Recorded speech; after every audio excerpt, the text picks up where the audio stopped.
So it is my pleasure to introduce Nick Wright to you. Nick brings more than 25 years experience working with the UK and international organizations. He is a qualified and experienced leadership coach and organization development consultant who has published over 100 articles. Nick has a master's degree in human resource development, a postgraduate diploma in coaching psychology, a bachelor's degree in theology, and is a fellow of the UK Institute of Training and Occupational Learning. Nick's subject today is appreciative coaching. So here you go, Nick. It's all yours. I will go ahead and mute, and then if there's anything in the chat, I will interrupt and tell you. Good. Thank you, Debbie. And I'll turn my volume off completely now. So welcome to all of you, and thank you for the opportunity to share something of appreciative coaching with you. We plan to use this time together to introduce appreciative inquiry, sometimes known as AI, some of the resonances and tensions that AI has with biblical material, and how it could be used in coaching practice. And after introducing some thoughts I have on this subject, we'll open the webinar for wider conversation if the sound will work for us. But as we start, I'd like you to think back to your best coaching experience, either as a coach or as someone being coached. What happened? What did it feel like? And what is the coach that you would love to be in the future? What would you be doing? What would you feel like as you do it?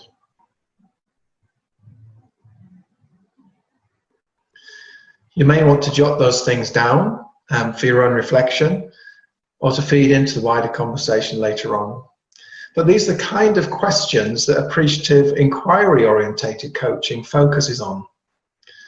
First, however, let's go back a step and introduce some of the ideas and principles that appreciative inquiry is based on. So firstly, appreciative inquiry focuses on what is working or what is going well. In this way, it's similar to strength-based or solutions-focused coaching that you may already be familiar with. It assumes that in any situation, there will be positive aspects, although these sometimes lay out of awareness if a person's attention is focused on problems or on what's going wrong. Secondly, focusing on positives has a positive impact on the outcome. Focusing on positives can boost inspiration, energy, and hope. Again, this is like solutions-focused coaching. If we create a vivid and compelling enough picture of the future, we naturally start to move towards it. That influences where we end up.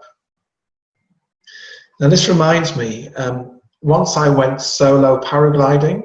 That's when you hang under a parachute and jump off some hillside or something. And as I looked down the valley nervously before me, before taking that leap, the instructor said to me, "I know you're anxious about crashing into that tree or into that fence."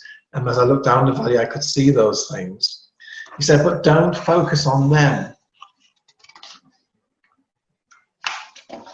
He said, "Focus on where you do want to go, and your body will naturally guide you.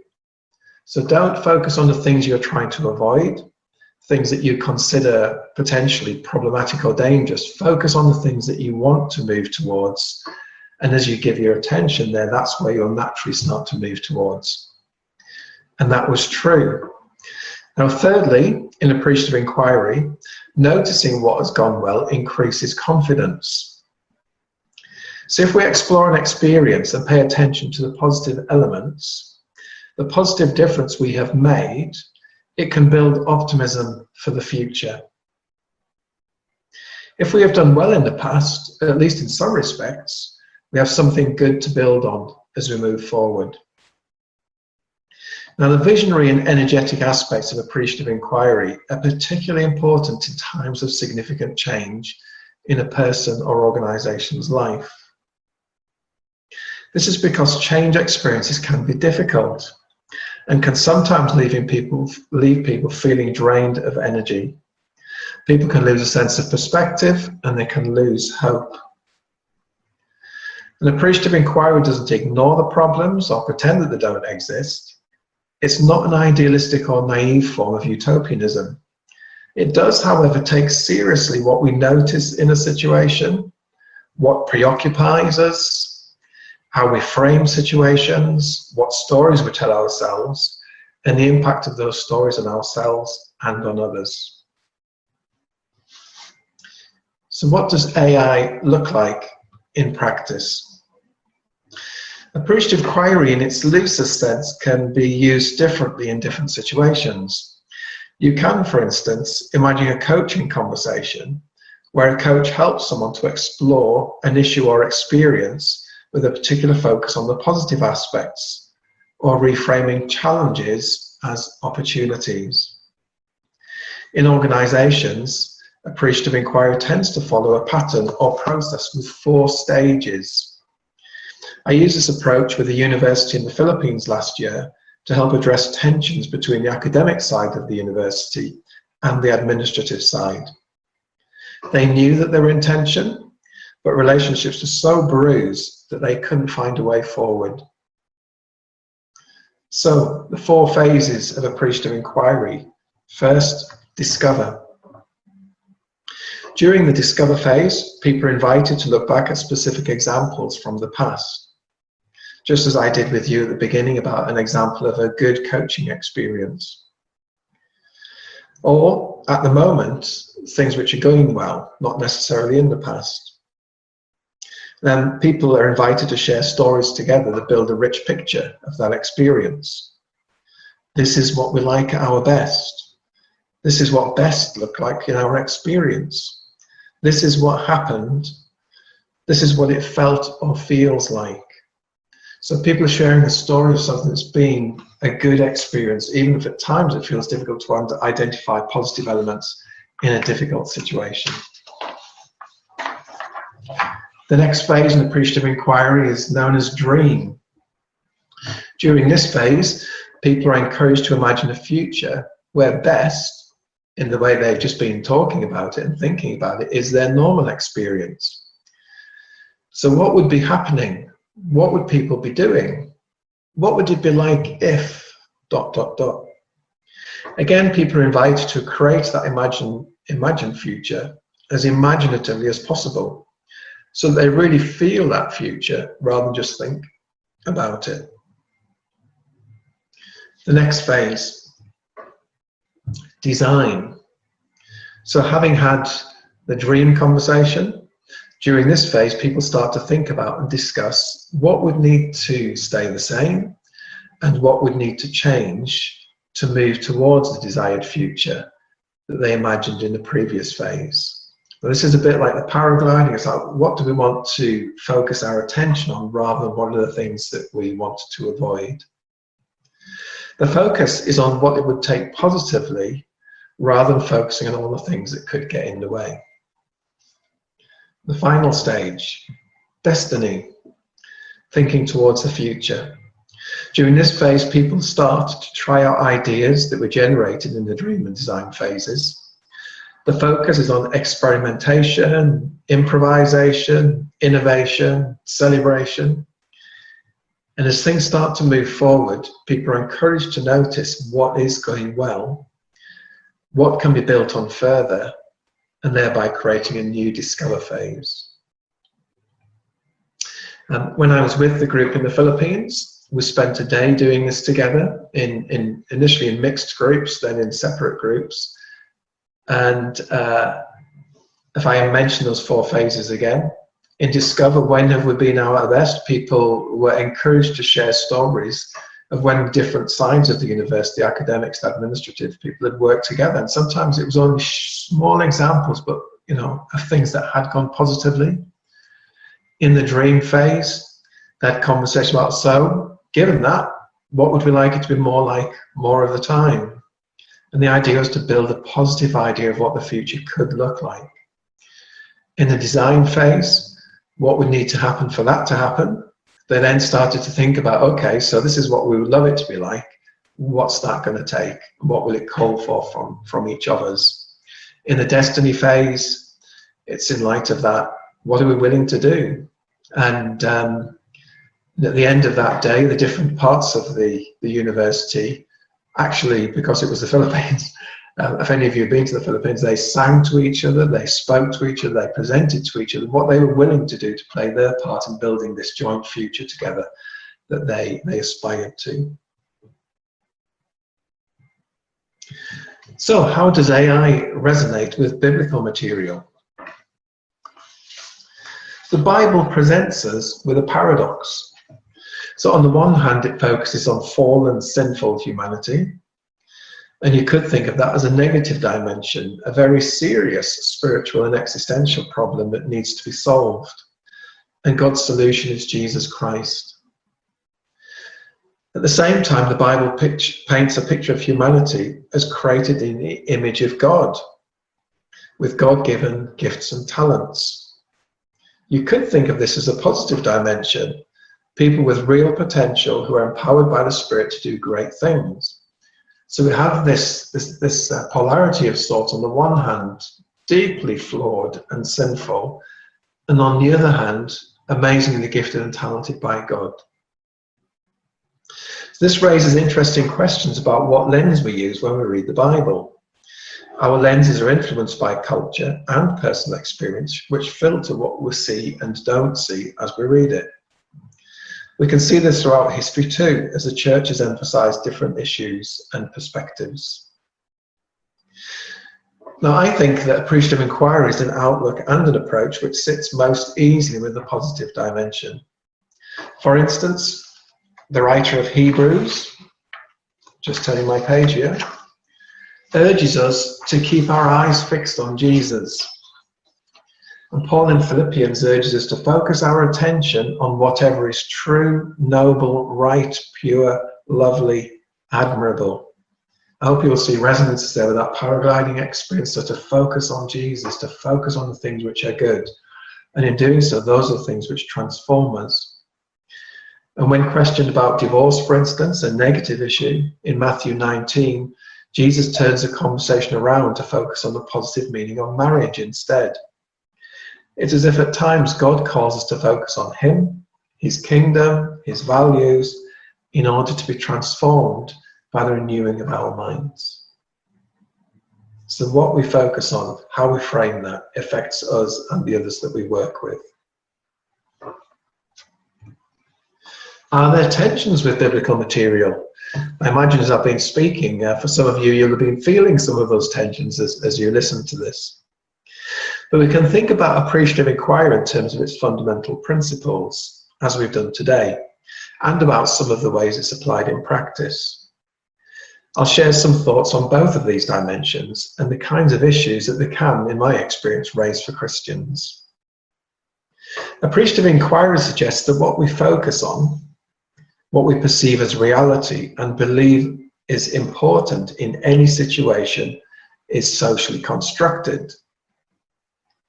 This means that there is no fixed, definitive, objectively true perspective on what happens other than that which is perceived by God, and that what we see and how we respond to it is influenced as much by us as by the situation itself. Now, some Christians feel deeply uncomfortable about this idea because they see it as a threat to truth. After all, if truth is a matter of perception and perspective, and what we believe is influenced by culture, how can we feel confident that what we notice and believe in the Bible is actually the truth? We can also think about appreciative inquiry in terms of its practice. It typically involves posing questions that aim to stimulate reflection, imagination, and motivation. Jesus uses the question-posing method a lot in the Gospels. For example, in Matthew 16, 9-12, often to evoke or provoke a shift in insight and a response. Now, this assumes that people have a certain ability to reason and work things out for themselves.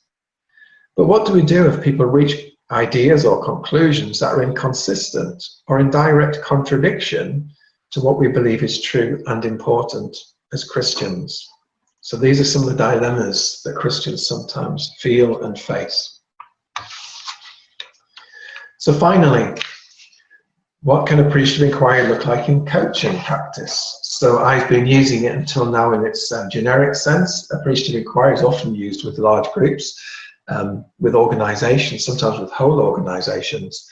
And I'll now say something about how it could be used in coaching to finish. So we've mentioned some connections between appreciative inquiry and coaching already, particularly strengths-based and solutions-focused coaching that may be familiar. Before we open this webinar to wider conversation, here are some examples of what appreciative-based coaching questions could look like. So imagine a person who comes to talk to you as coach about a really difficult relationship. This is what appreciative inquiry could look like in that context. So first of all, and I'll flick the slides back, the discover phase. So you can imagine, for instance, saying as a coach, so it sounds like there are tensions in this relationship. That's something that's true for the person. Tell me about a time when you found yourself in agreement about something. So in contrast to the things that are going wrong, when has been a moment that things have actually gone well? Give me an example of an interaction with this person when you didn't get frustrated, if they're feeling frustrated now. Which aspects of this relationship have gone well? The idea is to surface positive memories, experiences and feelings, no matter how fleeting they were. And sometimes that can be really difficult if people are feeling overwhelmed with the stress and frustration of the relationship that they're struggling with. And so it's giving people space to breathe, giving people space to step back from the situation and to look back and see if they can notice even moments when things have gone well or not as badly as they're currently experiencing them. The dream phase.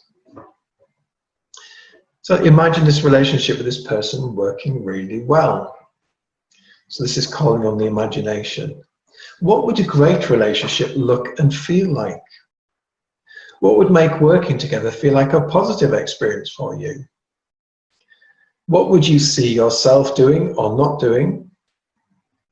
What would the other person be doing? How would you and they be feeling?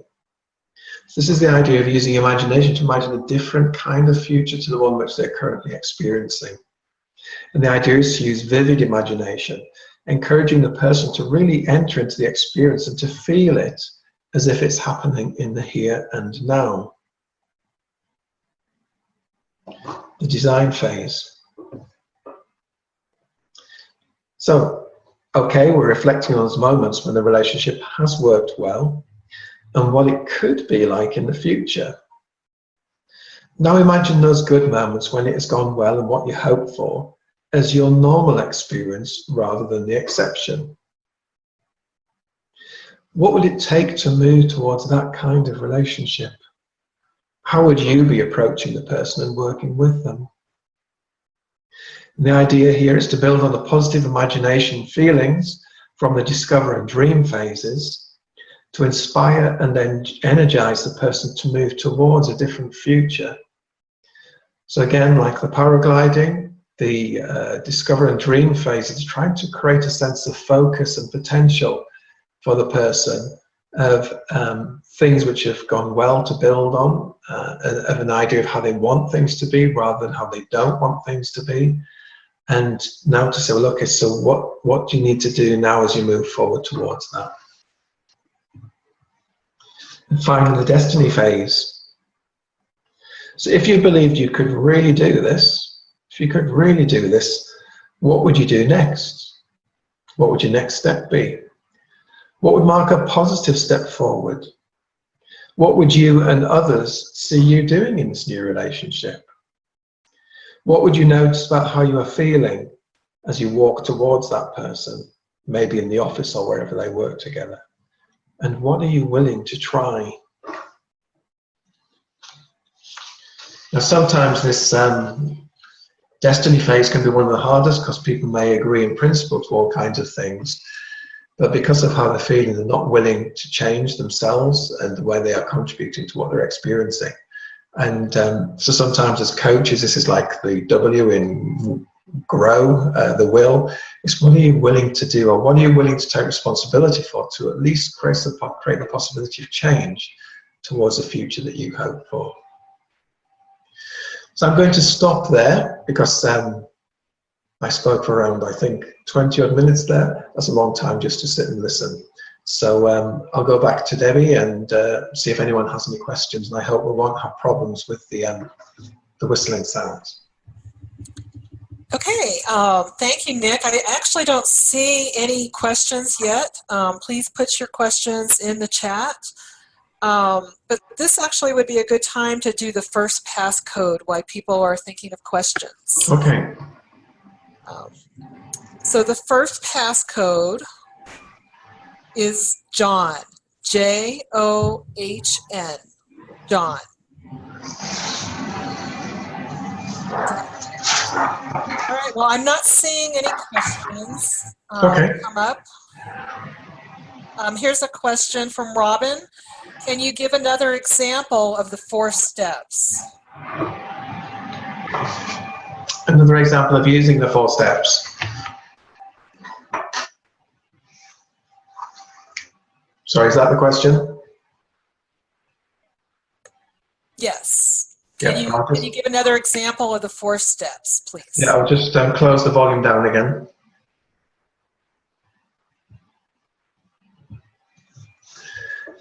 One example that comes to mind is working with a leadership team. So this was a team that was experiencing real tension. So this is a team rather than individuals. It was a team coaching role. And they asked me to work with them because, again, they were experiencing real tensions with the team.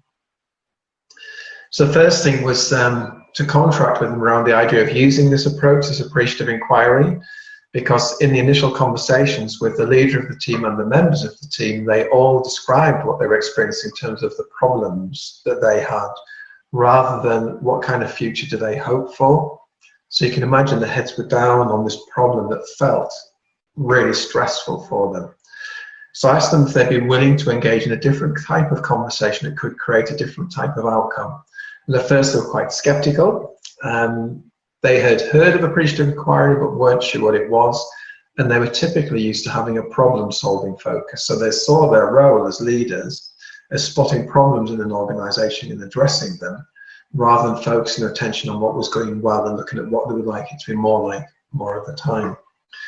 So they agreed, and we started the conversation together, as I mentioned in the previous example, of sharing experiences where things had gone well between them. And at first they found it quite difficult to do that because at the time all they could really see was the tensions. So I gave them space and gave them prompts such as, when has been a day that you've gone home from this organization, you've gone home from the office or whatever, and you thought, actually, that was a good day. And what was it that made the difference? And sometimes that was around how they'd worked with somebody else that normally was maybe more difficult. And as they began to share those stories with each other, what it did was started to build a sense of, even though things feel difficult, quite a lot of the time at the moment, they don't always feel that bad. And in fact, they haven't always felt that bad in the past. So that gave them something to build on. As we moved on today to the next phase, and I'll flick the slides again so you can see these. On the dream phase, what would you like it to be more like more of the time? It gave them opportunity to talk to each other about how they wanted things to be rather than how they didn't want things to be. Because the focus until that point had been focusing on the negatives that they were struggling with, and they hadn't told each other what they would hope for that for them would make it a far better experience as working as a team. So they began to share some ideas of what a positive future could look for them, and what they would really want it to be like if it was going to feel more inspiring and effective for them. On the design phase, there was a question about, so given that, what would need to happen for that to happen? And what happened in that particular team is at first, people framed it in terms of what they wanted the others to do. So it's about them, what they need to do to make our lives better. So I challenged them also to think about what were they seeing as their own contribution to what was happening, and what were they willing to at least take responsibility for in relation to that. So what would their part be in creating this potential future, not just what would the part of the others be? And we did this in quite a humorous way, and not in a disrespectfully humorous way, but they were able to laugh about some of these things, and they realized they were imposing all kinds of expectations on each other. And they did begin to have that conversation, and they could see what part each could play in achieving what they were hoping for.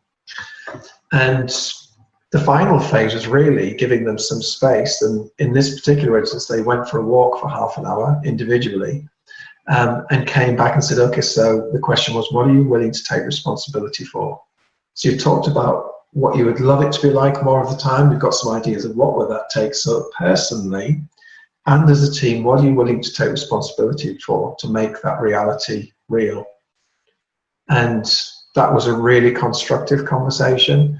And my sense is it was constructive because they'd gone through the other phases beforehand, building that sense of positivity and vision that made it easier for them to talk and work together than maybe a traditional problem-solving approach would have done. Back to Debbie. Okay, Nick, Ursula wanted to know what brought you to this model, and then there's a few other questions after that. So Okay. I'll go back and forth. I'll go ahead and mute. So Sorry, what brought you to this? What was the name again? His name is Ursula. Would like to know what brought you to this model. Okay. So I have a particular interest in my coaching practice. So just to go back one step, I studied coaching psychology. So most of the coaching work I do with individuals and teams is quite strongly psychologically based. It focuses on psychological perspectives, existential and spiritual perspectives, and also systemic perspectives. So it's about how people and things influence each other in teams and in organizations. And in the psychological area, I'm particularly interested in social constructionism. And for those who are not familiar with it, it's a way of thinking about the way in which we perceive and create reality through the language and the conversations that we have together. So what seems real to us is a kind of a product of the language and the conversations we and others have, and how that becomes then a focus of our attention. And sometimes we can get stuck in the way that we are, if you like, construing reality. So I'll give an example, because social constructionism can sound a bit abstract. I worked with a leadership team in a charity, an international development charity. And again, there were real tensions between the leaders and their groups. And as they spoke together, one of the things that became clear is that for those who are familiar with the charity world, they had a group in the organization that's working with the beneficiaries. So that's the people who are there to benefit from the organization's work. And they saw themselves as doing the work of the organization. And behind them, they had people who were doing marketing and fundraising, essentially to raise support to enable that work to happen. So they saw themselves as, if you imagine a line, they were standing behind the people who were doing the directly beneficiary focused work. And then behind them, you had people who were working in the administrative functions, such as finance, HR, IT and such. And they were kind of at the back of that queue. And what was happening was, at times, people who were doing marketing, they needed information and ideas from those who were doing the beneficiary-related work in order to be able to do their work well.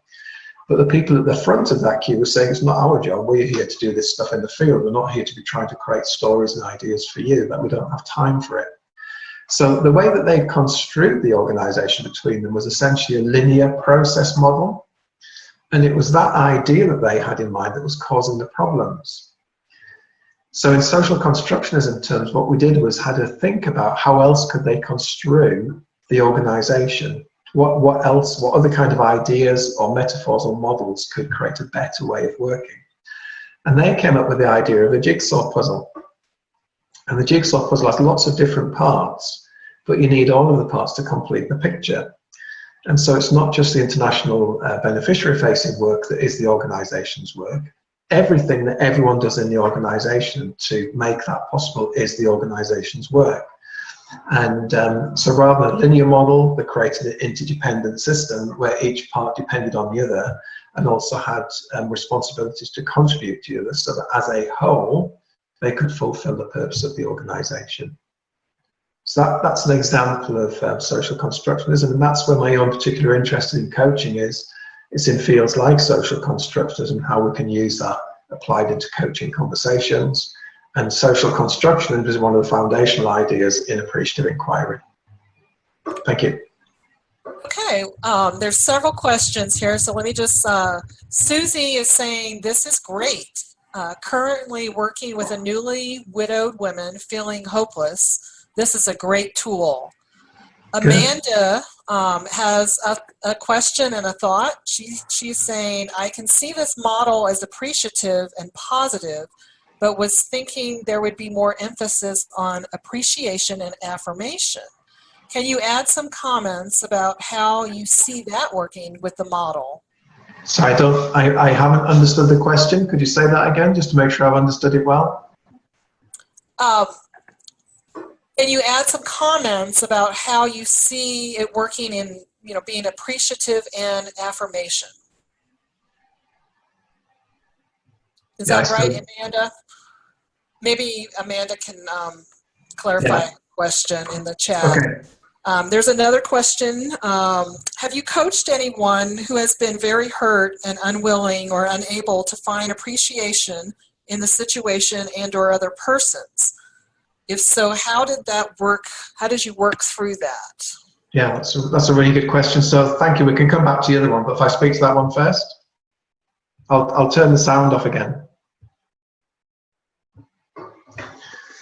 Yeah, so one of the ideas in psychological coaching that some of you will be familiar with, and it relates to things like pastoral coaching, is that sometimes when we're in a situation or in a relationship that feels really hard, it can feel quite overwhelming, and it can be difficult when we're in that state of feeling potentially kind of stressed, despondent, frustrated in a relationship and hurt. It can be really hard to start trying to think about positives. In fact, if we say to a person, but tell me something positive about that, we could sound very glib. And so what I found is really important is to start with where people are, and that includes how they are feeling at the moment. So as a person talks about what they would like to talk about in coaching, if I'm noticing that it seems to carry quite strong feelings for them, I'll invite them to say something about how they are feeling as they talk about it. That's not just in the situation, but it's even as they talk about it. And what I will try to do is to empathize with the feeling before trying to look at maybe there's some positives in this, so that it doesn't just feel like it's denying the person's experience. So giving the person the cathartic space to express what they are feeling, to empathize with that, to acknowledge that, sometimes makes the person feel heard enough that they can begin to almost relax enough to be able to consider other possibilities in that situation. If the person's highly stressed, any kind of rational conversation around possibilities at that stage would probably just come across as really insensitive.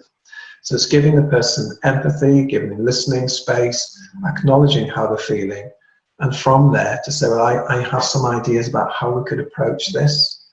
So it's inviting them into a different type of conversation, but only after they have experienced that empathy and being heard.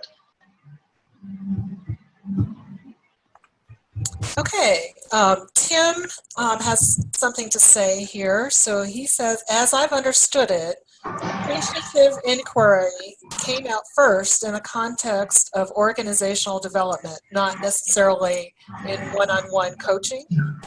What has your experience been in applying this structured process to coaching individual clients? Where do you think this model is most effective, with individuals or organizations? Wow, good question. Yeah, appreciative inquiry definitely comes out of work with groups and organizations, because it's something about a shared experience, so, and how people together create ideas, dreams, hopes and such, and how they choose to work together in the future. So I think that's true. On an individual level, I've used appreciative inquiry, or the ideas of appreciative inquiry, a lot. It does, I think, at an individual level, look a lot like strengths-based coaching or solutions-focused coaching, which similarly have a focus on what can you build on that's positive, and what would a great outcome look like. So on an individual level, my own using appreciative inquiry, I blend it with strengths-focused and solutions-focused coaching that some of you may be familiar with. The 4 phases, I will still work through those sometimes with people if that seems like it could be useful for them. And sometimes the phases, they don't work in such a linear way. We could kind of move around within that, but with this general idea of when are things at their best? What does that say about what matters to the person in their values and such, and their own sense of vision? What would they love it to be more like more of the time? And what needs to happen for that to happen? It's those kinds of questions, along with, so in relation to that, what are you willing to do? Thank you. Okay, thank you, Nick. Sherry is asking, what resources do you recommend to gain more information on implementing this approach? Okay. There's whoops, the volume. If any of you are interested, on my website, I've posted in the coaching section under articles, I've posted an article on appreciative coaching, because there isn't that much material around on appreciative coaching. So that's a published article that may be of interest. There's also a really good book called Appreciative Coaching, and it's by Sarah Oren. You can see it on places like Amazon. That is well worth having a look at, and it describes, again, ideas from appreciative inquiry applied directly into a coaching context.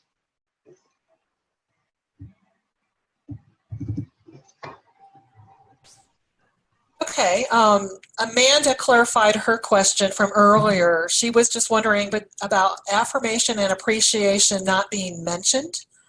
How does that work in this model? Okay, so I guess appreciation is in the name, the appreciative inquiry. So it's appreciating that which is positive. And as a coach, it's often about enabling the person themselves to appreciate that which they consider positive in their own situation. And the affirmation tends to be affirming that which is good, again, from their perspective, or maybe others within the wider systems and relationships they are part of. So appreciation and affirmation are kind of at the heart of the model. But there are tricky questions around how far as a coach we should be appreciating and affirming the client, and that's always an interesting one for me. There's something around how do we enable the person to feel and discover these things for themselves or in their own context, rather than that being something which we give to them as the coach. So I don't know what views others have around that. I don't stick to that rigidly. If I see somebody working on things on which I think they've worked hard and done well, then I will try to show that appreciation and affirmation to them. But I know some coaches who would try to be more clinical and not do that. I hope that answers the question.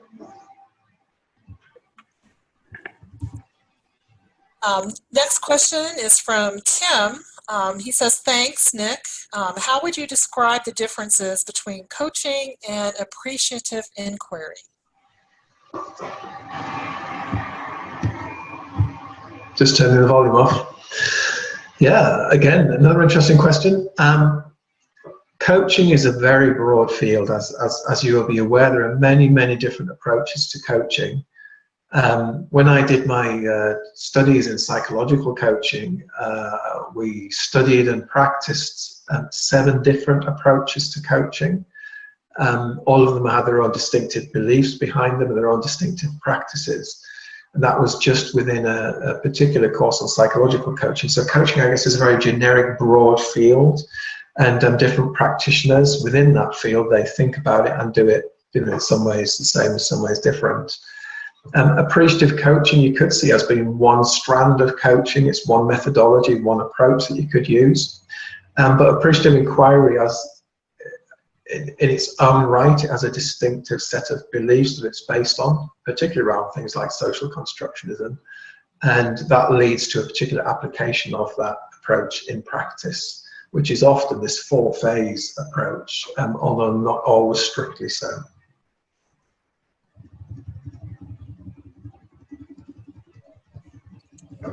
Okay, well, I'm not seeing any other questions. If your question did not get answered, if you could just please post it again so I can just see it one more time.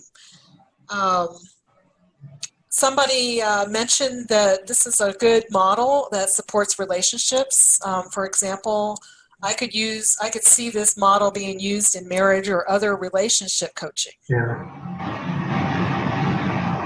Yeah, I would agree. I think I try to keep it to those really simple questions. So, when have we been at our best? If that was in a relationship, you could think, when has it gone well? When have we been really pleased to be part of this? That's a discovery phase, a dream phase. What would we love it to be more like more of the time? You could apply that to a whole range of relationships. The design phase, what would need to happen for that to happen? You can imagine how that could lead towards creating ideas and plans in a relationship. And the destiny comes down to, so what shall we do? What shall we do to make this a reality for us? See, I would agree it could be applied in a whole range of different relationships and contexts.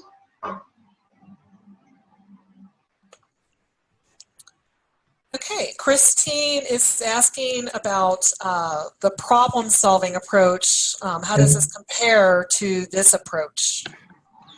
So again, I guess in problem solving, there are lots of different approaches to problem solving, so it'd be difficult to give a direct comparison with one particular approach. I can give one example, and this might help to illustrate the difference. I was working, again, with a leadership team in an organization that was going through a really hard time. And it's often situations like that where people are willing to invite in a coach to work with them, I guess. And in this team, what they would do is would meet as a leadership team once a month, and they would do RAG rating on how they perceive the organization's performance. And this is where you look at a range of different areas of organizational performance and rate them red if things are going badly, or amber if they're kind of okay or on track, but maybe things need to be tweaked or addressed, which are in the process of being addressed, or green if things are going well. And the leader of this particular part of the team's work was very strongly influenced by problem-solving techniques, working in IT and finance. That was his background. And so he decided in leadership team meetings what we should do is only focus on the red ratings. So we should focus on the things that are not going well, because actually they're the things we need to fix. And what happened is, by doing that, psychologically and emotionally in the team became more and more despondent, because all they looked at the whole time was things that were going wrong. So I suggested that we might try a different approach, and that would be looking at what are the things that, in spite of all the difficulties, which are the areas that are going well, how can we celebrate that, how can we affirm it, how can we appreciate it, how can we build on that, and maybe having that type of conversation releases some of the stress in the team, and that enables people to see things more clearly and to create a different type of future together. And it was a struggle to convince that person, but when we did move to an appreciative approach, the inspiration and energy in the meetings changed dramatically, and it made a huge difference to what they were then able to think about, conceive, and to do as a leadership team.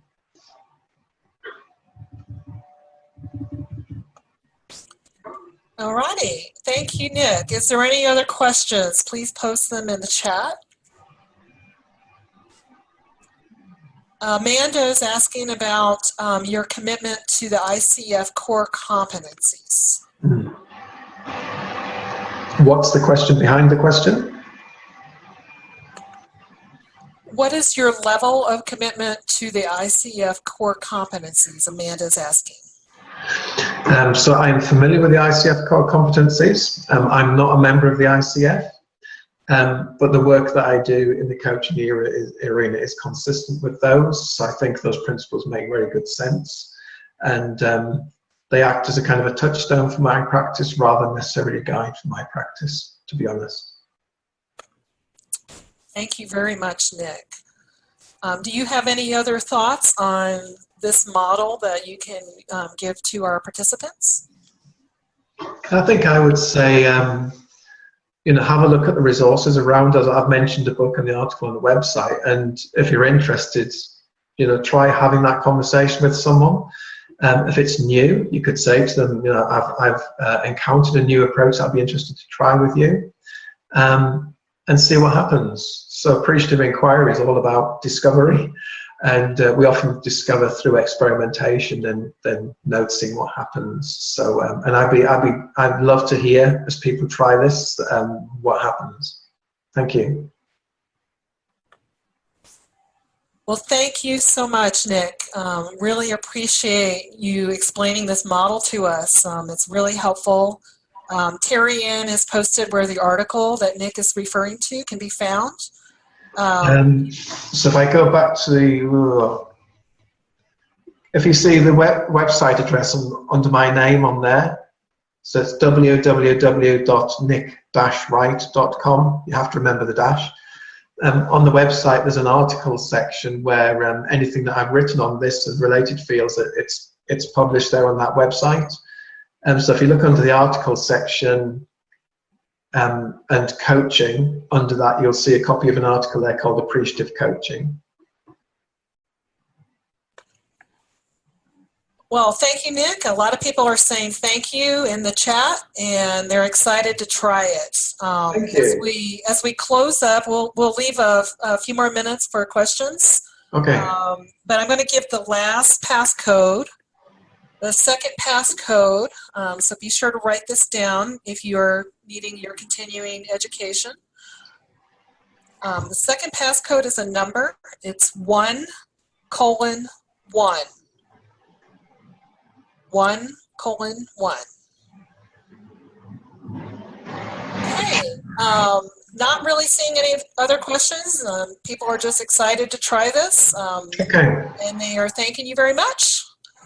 Thank you. And just to mention on that website, then there's a blog section, and I've posted blogs from time to time on appreciative coaching as well, if anyone may be interested. And you can search the blog by the search bar on the home page of the website.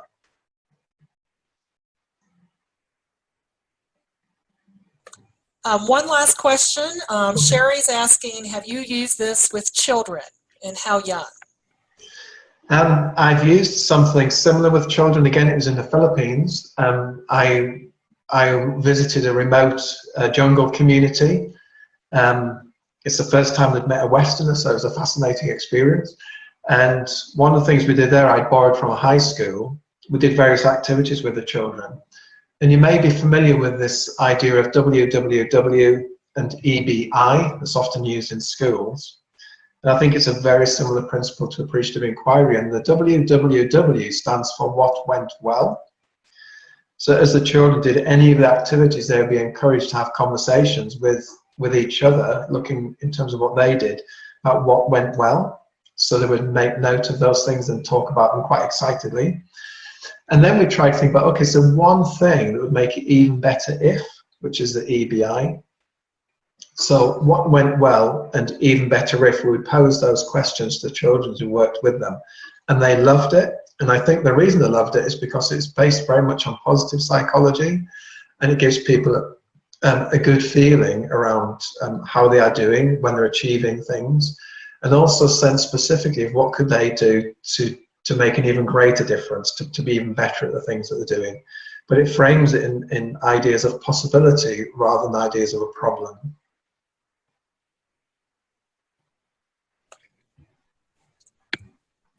Okay, thank you, Nick. One last question from Sherry. Thanks for sharing your articles and resources. Kristen would like to know, do you know if this model is related to narrative therapy and counseling? I don't know the answer to that question, to be honest. Although narrative is clearly part of the approach that's used in appreciative inquiry. So it's telling stories, it's sharing stories, and looking at how we frame those stories, which I imagine would have resonances with narrative therapy. In fact, I think the blog I posted, the third blog back from the most recent one, was around narrative. So that's narrative in a coaching context. So you may be interested to have a look at that blog and see if that resonates with narrative therapy as well. It's a good question. Thank you. Well, Nick, I'm not seeing anything else. So I'm going to turn it over to our tech person, Kelly, and see if he has any other last minute announcements. Thank you, everybody, for great conversation in the chat. Looking forward to trying this approach, and thank you, Nick, for all that you've done. Really appreciate it. Thank you. Thank you all for being part of this, and thank you for the great questions. I really appreciate it. Well, thanks everybody for your attention and to a new model. It's nice to hear something that stretches your thinking a bit. So Nick, we appreciate you're bringing this appreciative inquiry and appreciative coaching to our attention. I think it's got some good applications.